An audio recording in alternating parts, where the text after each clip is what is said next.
Welcome to Electorama Weekly. Our guest this week is Sass, the Vice President of the Equal Vote Coalition, digital organizer for the Respect Voters Coalition, and a host of the Open Democracy Discussion weekly video call. We'll ask Sass about what got them into all of this and probably end up talking about all manner of electoral reform stuff. I'm Rob Lanfear, founder of the Election Methods mailing list, co-founder of electorwiki.org, and a board member for the Equal Vote Coalition, though I'm speaking for only myself today. I'm joined by Taylor Eigen-Fisher and Carlo Estefano. Hi, I'm Taylor Eigen-Fisher. I'm a mathematician and blogger and approval voting advocate. And I'm happy to be here. All right. I am Carlo Estefano. I'm a student at Sam Houston State University, currently focused on trying to get approval voting in Huntsville and Houston, Texas. You'll find me on YouTube under Carlo Estefano, and that's me. Excellent. So Sass, welcome to Electorama Weekly. Thank you for having me. This is exciting. You guys have been telling me about this, and I was like, oh, I'm so excited for all the things you guys are doing, and then you invited me. I'm like, oh, that's incredible. Cool.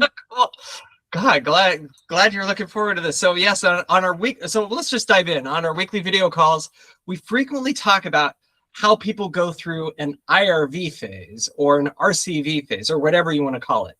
I hope this isn't too personal a question, but did you go through an RCV phase? I'm pretty open. Not really. No, I'm one of the few exceptions. I made a post about STV once some years ago. A good friend of mine had commented how it was a complex system, and so then I shut up about it because clearly I didn't know what I was talking about. And then we'll get into this in a minute. When I did get into voting method reform, I was ready to dive in. You know, I wanted to make sure I learned something before I did something. And so I did dig in and I did start learning about the alternatives. And at first, I think I went along with what everybody else around me was saying, was like, ranked choice voting is still at least better. We still promote, we're still like thumbs up on it. But there's a lot of hush, but it was like, the longer I spent in it, the more I kept finding problems with the system. And then, and I would talk to these different folks, and then it would be like this sort of hush hush, like, actually, I think it's worse. We shouldn't say that because it could hurt the movement. And then eventually it hit me. I was like, if this system's actually worse, like, we shouldn't be hiding that. We have to address that. And then that's what led to my YouTube video that I published, which is called Why IRV is worse than FPTP. And I intentionally used the obscure acronyms to try to ward away normie. If it was like, this is meant for my peers in the movement to like watch and learn, because I want to make sure I'm like speaking in turn and that we like have our own discussion about this before we go and start going public with this. It's a great video, by the way. Oh. I recommend everyone will go watch it. It's a great video. Carlo, you're so wonderful that you found my personal channel and my congressional channel, which we'll talk about in a moment, probably. All right. You talked about how you're sort of expanding on your entry into the electoral reform space. I'd like to understand even a little bit more kind of what led you there, why you stayed, and just in general, what I guess got you in this specific corner of you could say maybe the reform space or whatever you'd like to call it. I know that reform is kind of a weird word, but you know, people focus on money in politics, people focus on corruption, people focus on, oh man, I'm blanking right now, but like uncapping the House, and I'm sure that you have your opinions on those too. I just want to know what your personal story is on that.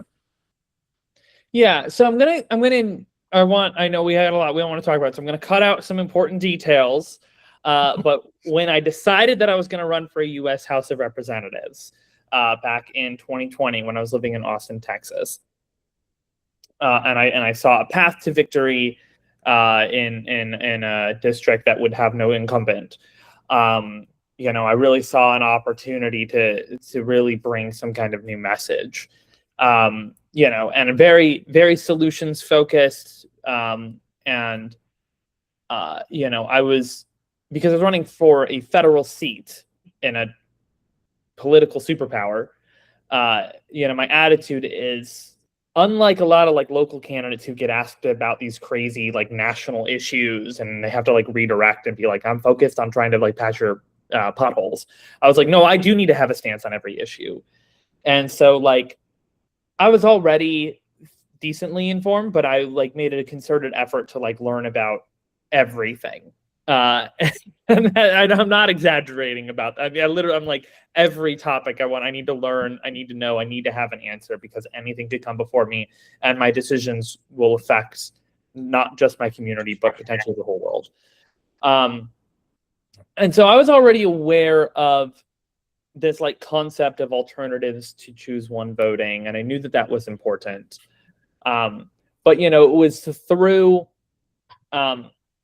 that learning process, you know, that I really developed what I call my platform for my congressional candidacy and campaign, which this is not a thing normal candidates do. This was like a thing that I came up with for myself. Is I had my platform and I had my policy stances. So my platform had 4 pillars, and that was like, my thing was like, look, we got to hit these things. And if we don't hit these things, everything else is kind of irrelevant. It doesn't really matter. There's these roadblocks in the way. We have to address them.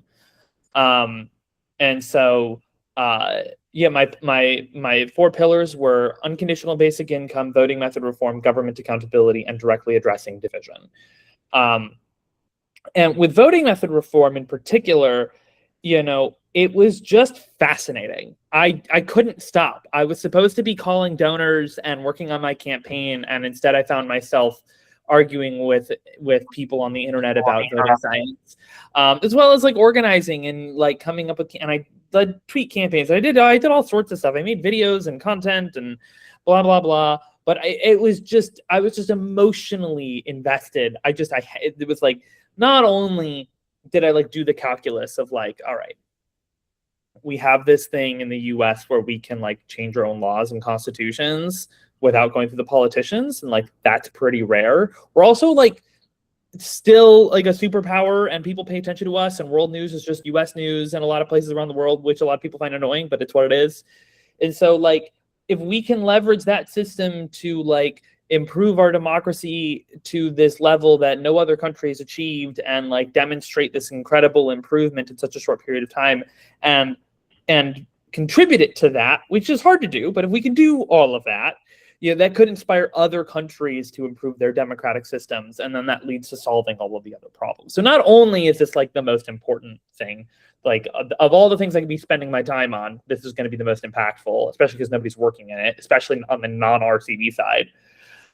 But I also just love it. I couldn't get away from it. Like I was just like, I was addicted. So it was kind of this incredible marriage. And as well as just like, I'm fortunate in 1,000 ways that I could take a lot of risks in my life to not go down traditional pathways and to invest my time and energy into something like this. And so, you know, I like doing it. I felt it made sense rationally. It made sense morally.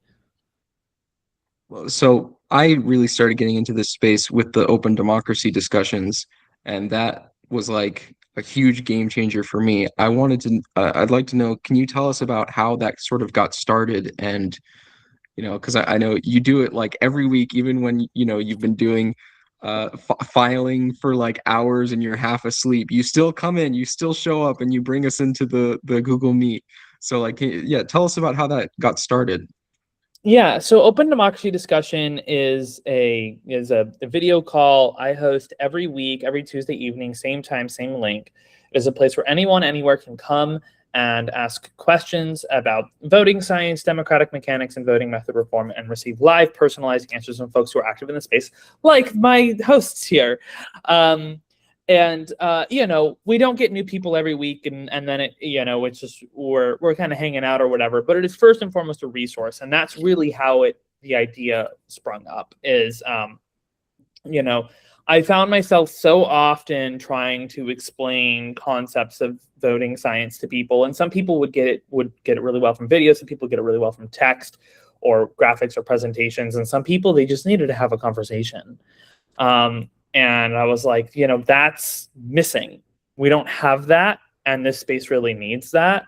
And it needs that open, welcoming space for people to just come and just be in, just ask the questions and just get that human interaction. And so it was a thing I had been thinking about in 2021.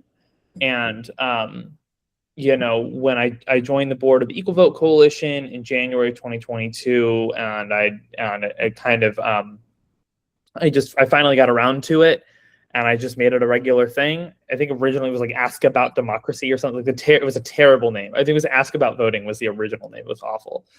And I just kept promoting it, and I held steady, and I knew, I was like, look, I'm getting one person a week if I'm lucky, and now I get 8 or 9 people every week, a bunch of regulars, and every once in a while somebody new shows up, and it's wonderful to have them and they join. And so that's how all of you found it. Is just one day you came across it and you joined and you liked it, and then you stuck around, and it's wonderful to have you on every week. Yeah. So, okay. So you do not have a Texas accent. No. I'm going to do my usual thing, which is to go into geography here. So, so if you don't mind sharing a little bit of your background, like what states have you lived in? I've lived in 4. It's my current number. So I grew up in Michigan, and then in 2019 I moved to Austin, Texas. And then in 2022, I moved to Eugene, Oregon. And in 2024, I moved to basically St. Louis, Missouri, which is where I now am. And I am pretty sick of moving across state lines right now. I don't really want to do that. Yeah, that's totally fair. That's totally fair. Carlo, do you want to step in, or I can ask more questions? Yeah, sure. Yeah, go ahead and ask one more question. I'm still trying to marinate something in my head before I ask it. Well, so I want to understand your evolution on single winner. Like, so obviously, at first you were like first past the post was all you knew, and then as we all do, as with all of us, all Americans, and then build on that to the current day.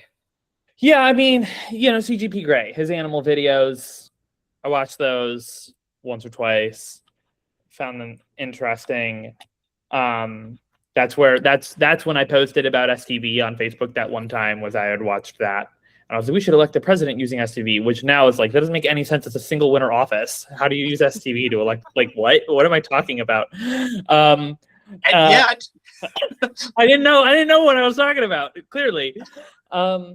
And then I think I had seen the star voting in under 5 minutes video at some point. It was in the recommendations in the CGP Grey thing. And I think at some point I had I don't remember if this was a long time ago or this was in 2020. At some point I had visited the star voting website, and I'd gone to their page about proportional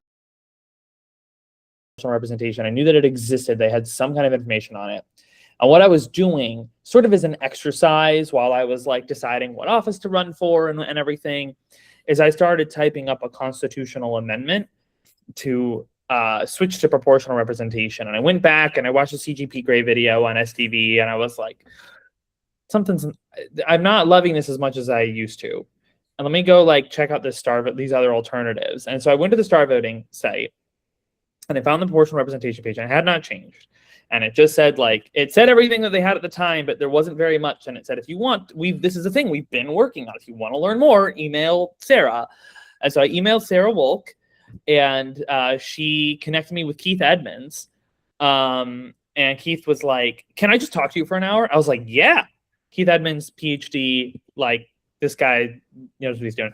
And so exactly what I wanted happened. He spent an hour schooling me on voting science. I didn't know jack squat. And so we're talking about all this and these different proportional systems and all this stuff. And then at the very end, he mentions approval voting and electionscience.org. And then I find approval voting, and now I love approval voting. And so, and then the next however many months, I'm bouncing back and forth between approval and star. I kind of landed on approval for a while. Really interesting. I attended a star voting Oregon chapter meeting that Sarah was hosting, and I waited until the end and afterwards. And then I engaged in a debate with Sarah about approval voting versus star voting. I was trying to convince her to switch to approval voting. And that was actually really cool because I had brought up arguments she had not heard before, and she brought up arguments that were not on the website yet. and we had both softened our positions, which was really awesome. And that's how we like got connected. What was the question? Like the evolution of your thinking, like, Oh yeah. leading up to the final bit, which is what is your favorite single winner today? Okay, so then I got connected. I was like part of the People's Party, which is like a third party wannabe thing that didn't actually work out. But through that, I got connected with this guy who was trying to do this like national RCV thing to try to like, sort of like to change the presidential election, to use ranked choice voting. And I was like, I kind of talked myself into, I kind of thought like, this isn't a great system, but like it's the only way that we could achieve this by 2024 and like elect a third party candidate. And Clay Shentrup was like, no, this doesn't achieve that. And then that's when I really started to dig in and realize like, oh, you can't achieve this with RCV. And also it's not summable. And that makes this like impossible. And then the founder of it like challenged me. He was like, and this is a question everybody has asked themselves who's like getting into this. Is like, is there a way to just like combine all voting methods, like where you just have everybody use a different voting method and like you just put it all together? But like he asked it explicitly of me, and I like sat down and I really thought about it, and kind of what I did is I like separated the tally from I created a proposal. It's oh gosh, now I'm forgetting what it is. NUTIC, a new way to tick your ballot, NUTIC. And basically you can take any ballot and then I convert it into a score ballot using a specific formula depending on the type of ballot it is, and then I basically run star voting with it. And so then that's Sarah, like I talked to Sarah about that and she got like super involved and whatever, and it was like a whole thing, and like that project kind of got abandoned when we understood like how unrealistic it was. But it forced me to really dig into the details. And so then there I was, star voting and approval voting for a long time. And then eventually I came to really appreciate Condorcet as well. And then the whole, I guess we'll call it ranked robin. It's sort of named, sort of unnamed. It's like a whole thing right now. Well, top three is what they call it in Ohio. Well, there's that specifically, which yeah. I would support that. I support that. But yeah, I don't have. It's hard to pick a favorite. I mean, that's kind of my whole point. Is like this is a thing I really drive at with reformers and advocates, which is like I've read all 50 state constitutions and a handful of state election codes, and like dug into this. And I haven't been working on this as long as like Rob Love, but I've been working on it long enough to know that like legal viability is like a thing that you have to think about. And there is no one voting method that's going to satisfy the legal viability everywhere. There are methods that generally perform better than others, but like we really do need a multi-pronged approach. And there's just no way to totally get out of choose one voting in any kind of reasonable amount of time without leveraging multiple different voting methods. And so I don't necessarily have a favorite. It's completely application specific. I mean, there are methods I wouldn't even recommend for a public election, but I would totally use in other contexts. So sorry to not give you an answer on that. I'm a politician, apparently. That's all good. Yeah. Carlo. Sass, you've been everywhere in this specific space. You know, you've been involved with CES, you've been involved with Equal Vote. You're now currently with Respect More Voters, and obviously, of course, you're currently as well still in Equal Vote. You were dealing with sortition for a while. You were running for Congress. You were into the Yang Gang. You were really big on Andrew Yang for a little bit, or at least I've heard that. There was a time when like there was a time where I was really big into Andrew Yang. Yes. Yes. I guess something that really kind of plagues me and sort of I feel like plagues everybody is there are a lot of things that can happen that in the reform community or any type of movement that can really cause, I guess, an unproductive culture, or I guess causing movements to shoot themselves in the foot. What has been your perspective, knowing you're very agreeable person. You stand your ground on a lot of things, but you are very good, and I feel like you're very, like, I guess you could say, socially aware and intelligent, and like you're very open to talking with wide groups of people. I want to know what has been sort of your perspective on, like, what have been the main feelings or behaviors or parts of movements or groups that tend to bottleneck their potential, or sort of hold them back, I guess you could say, because you've been involved in so much, and you've seen things go really well, and then you've probably, I imagine you've seen things go not so well. What would be your perspective on that? Yeah, I mean, there are a handful of things. One thing I mentioned is like the legal viability point of like everybody needs to get on board with like just one of these methods is not going to get this done. And I understand if like you haven't read every constitution like I have, it makes it harder to appreciate that. That's one thing. I have seen just kind of typical politics. Anything gets big enough, egos happen. That's just the world. Funding is really hard. This is maybe the hardest thing to raise money for, because it is the most indirect issue ever. We're not saving the puppies. We're not saving 10 puppies today. We're saving 1,000 puppies in 50 years. That's a great way to phrase it. There's to articulate 15 steps between now and then, and each of those steps takes half a decade or whatever. So it's just, and people with money, they donate to causes that emotionally connect with them. That's just humans, man. And all the effective altruist people are now focused on AI. So it's now our main demographic is now no longer paying attention to us either. So funding is hard.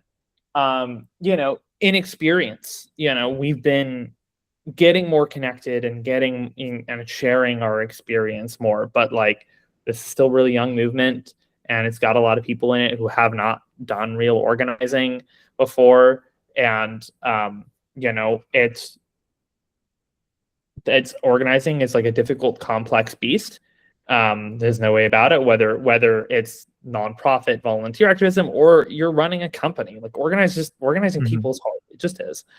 And so like that's rough, and we're in uncharted territory legally. There's a lot of stuff that just hasn't been ruled on, or has been ruled on differently in different states. And so like there just is no standard. So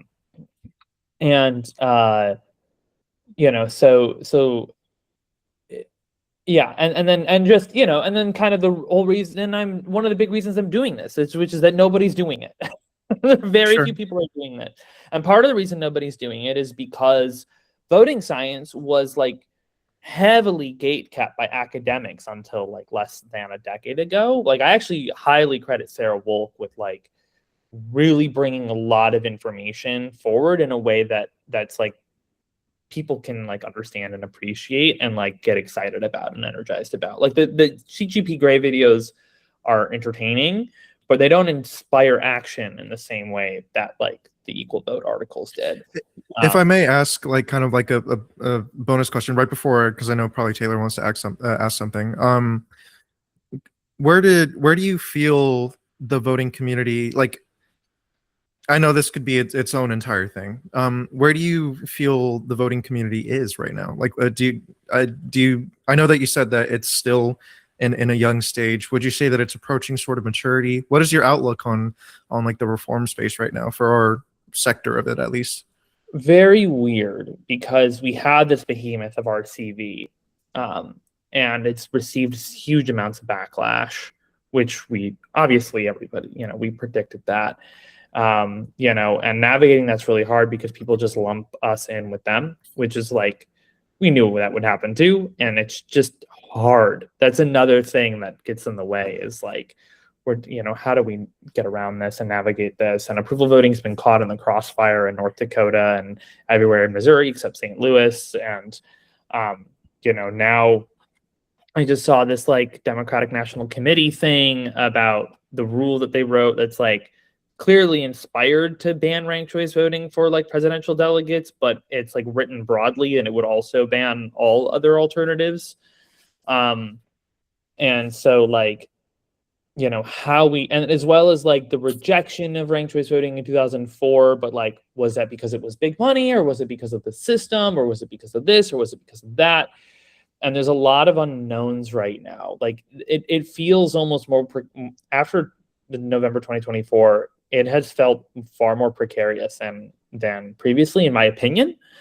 And so like I wish there was a good answer to your question. I wish I knew. But I feel like we've lost the pulse of like America was kind of moving on this steady train toward RCV, and now it's a mess. And that has deeply affected the non-RCV part of the movement.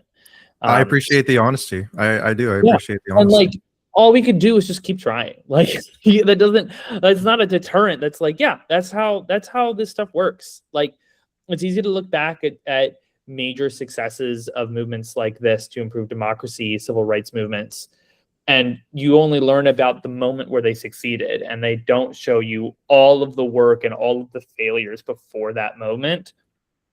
What's, you know, including all the partial successes, because we focus so nationally, but like before national civil rights, or, you know, or national women having the right to vote, like there were individual states that were doing that, you know, but in school, we didn't learn about the states. We only learned about when the president signed it into law, or the states ratified it.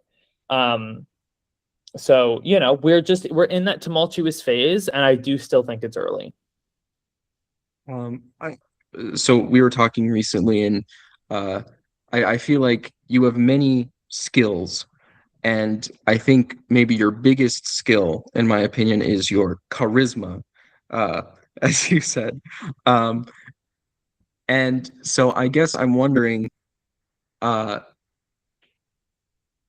if there's someone out here watching who maybe wants to help in this sort of electoral reform movement, what would your advice sort of be to them in terms of like how to find what they can do to be most useful?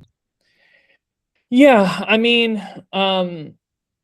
you know, the big organizations right now are the Equal Vote Coalition, the Respect Voters Coalition, Better Choices for Democracy. Center for Election Science isn't doing a ton with volunteers right now, at this particular moment. But you know, you want to just try to get involved with all of them. They all have their own ways of signing up and getting connected. I mean, like you said, Sortition USA is a, you know, sortition advocacy organization. Liquid Democracy is a thing. I think I don't know if there's an organization specifically for that. Like Secure Internet Voting came from the guy who was previously advocating for that. But yeah, just fill out those join forms, and say, I want to volunteer, and like go through the orientation and the onboarding. That's really the short of it. You know, it's just going to highly depend on what you're good at and what you like doing. And better to get involved with all the orgs.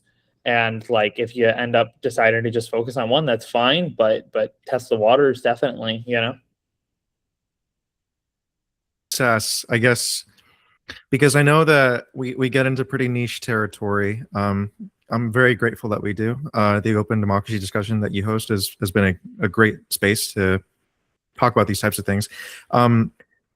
If you magically were able to institute any reform of your any niche reform of your choice, because I know that you probably would immediately say like single winner voting reform if like I didn't say niche, like very, very, like what would be your specific, I guess, if you really had it, if you really had the magic wand right now, and you could just institute something niche that you really wanted to try, what would it be?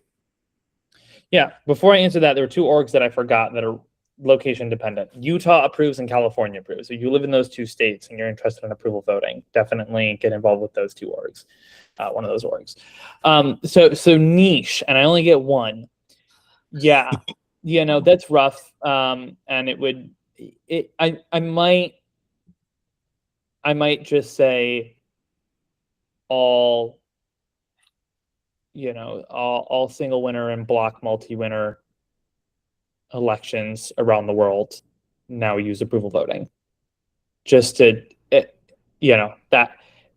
might be the answer.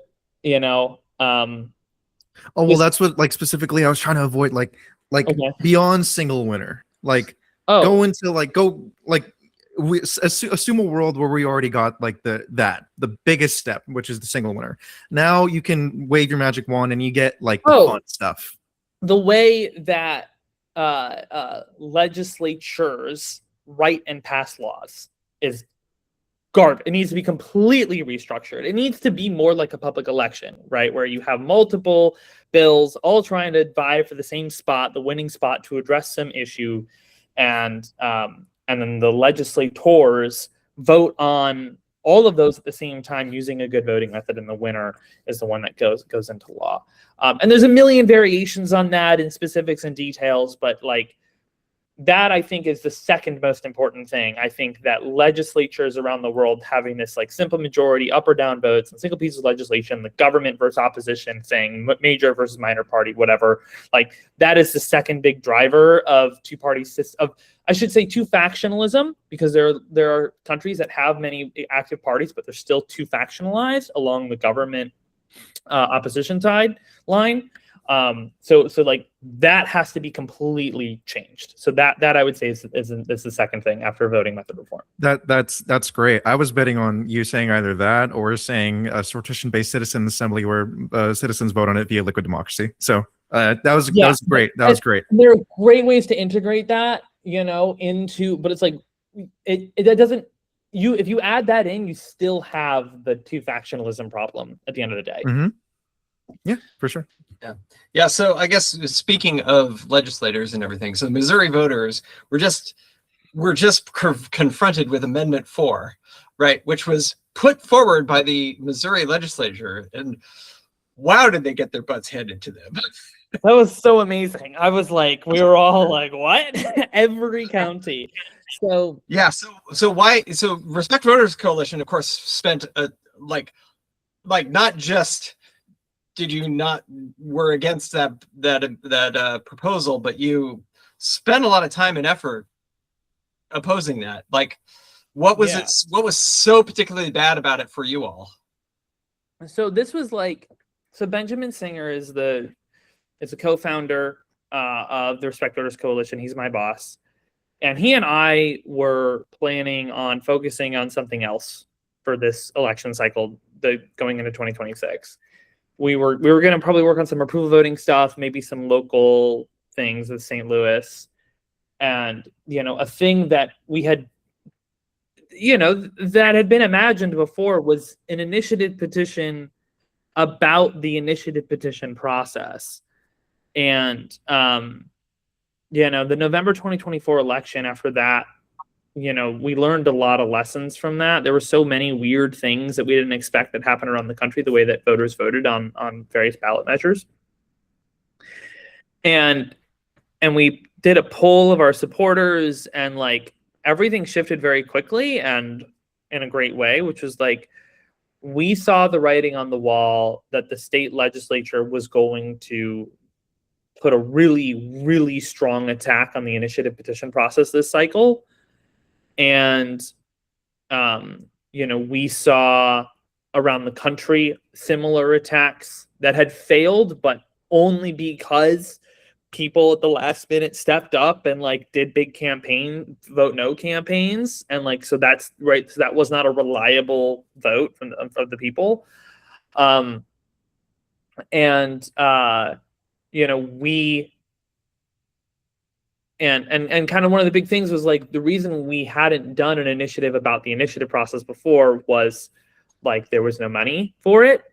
And so, but what happened was we saw this rejection of all these well-funded campaigns, democracy related campaigns. And so that kind of triggered us and triggered Benjamin to be we need to shift our approach. We don't have time to wait. We have to protect the initiative petition process proactively in Missouri. And we don't need money to do it. We can do it with people. Because he had been working with Katie Fahey, who had very successfully run a volunteer initiative petition in Michigan for the 2018 ballot, where 4,000 volunteers collected 485,000 signatures in 100 some days or something insane. And so we did that. So we, in one day, on a 30-second conversation, we pivoted and we decided this is what we're going to do for the next 2 years. And so we did. I launched it with Tony Easter, full-time volunteer. And it was incredible. We talked to Missourians all around the state. And we wrote our own initiative based on their feedback and what they wanted in their constitution. And then we got almost 2,000 volunteers to collect over 250,000 signatures. We turned those into the Missouri Secretary of State on May 3rd. Those have been processing, but in that time, the state legislature did exactly what we knew they were going to do when they put this Amendment 4 on the ballot in Missouri that would effectively destroy the initiative petition process in practice in Missouri through these sort of underhanded tactics that were really opaque to a typical person. And so there was a huge coalition of organizations in Missouri that fought very hard to knock as many doors as possible in Missouri and run ads and do all this stuff to get voters to vote no. And apparently it worked because 80% of Missourians voted no. Every single county in Missouri voted no on Amendment 4, which is a huge win. And that sets us up very well going into November to vote yes on Amendment 6. Yeah, And that's got to be quite the, it's nice having a good news happen for a little bit, isn't it? yes, it was very good news. It was very, very good news. Yeah. So for somebody curious about voting reform or unsure where to begin, like, what should they read, try, ask, do first? ElectoWiki.org is a great place to start. It's a great neutral source of information. The Equal Vote site is very inspiring.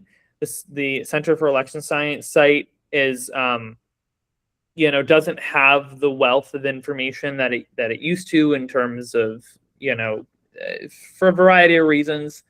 There are some other sites that also have, good info. I want to try to upgrade the Show Me Integrity site to say more about approval voting. California Approves has some great videos about it. Utah Approves has great information about it. Obviously, Better Choices for Democracy now has a lot of great information about Condorcet, and there are a variety of other places. There is rangevoting.org. That is run by a singular guy. It is very biased. Some of the information there is very good, but between ElectoWiki and the other sources, it doesn't need to be your first choice anymore for information, which is so that's just learning about it. Plus, like, there are some good playlists like on the Equal Vote YouTube channel and stuff, and I've made some of my own. This podcast, I'm sure you guys have dug more into the actual science than we did on this episode. So there are plenty of places to look.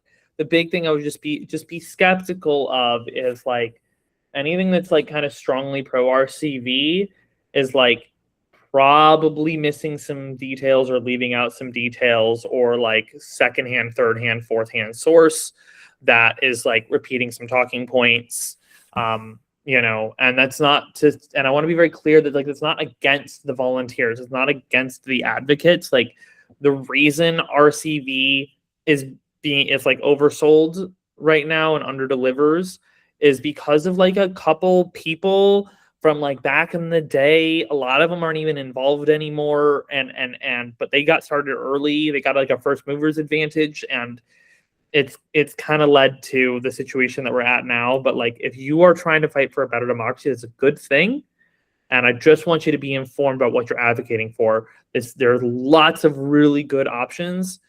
Ranked choice voting is not one of them. Yeah, well, gosh, Sass, thank you for joining us. If you want to learn more about Sass's Open Democracy Discussion, visit democracydiscussion.com. We'll include that in the links and a lot of other links that we discussed during the show in the show notes.